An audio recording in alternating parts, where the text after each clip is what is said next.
The Haunted Manor. In an old, forgotten village deep within the dark woods, there stood an abandoned mansion known as Rutherford House. Over a century ago, the house burned down on a stormy night, and it was said that the entire family perished, except for the youngest daughter, who mysteriously vanished without a trace. Years passed, and the mansion remained a place of fear and mystery.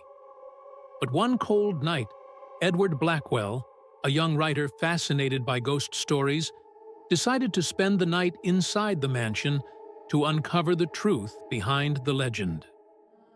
As he stepped inside, the air was thick with the scent of mold and dust.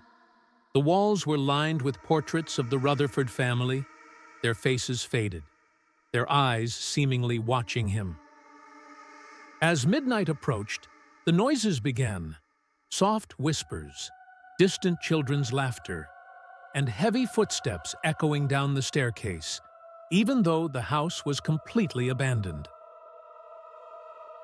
Edward tried to remain calm, but an eerie chill wrapped around him as if unseen hands were grasping his arm.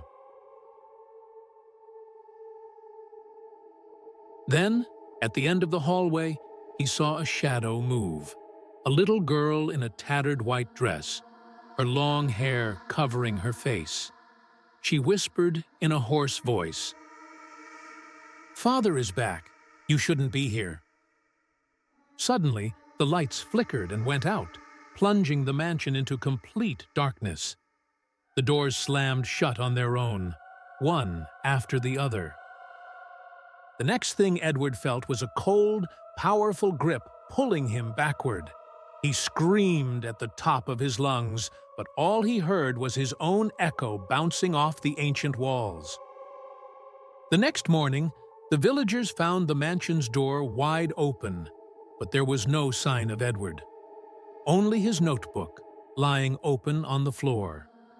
On the last page, he had written, "He is here. I am not alone."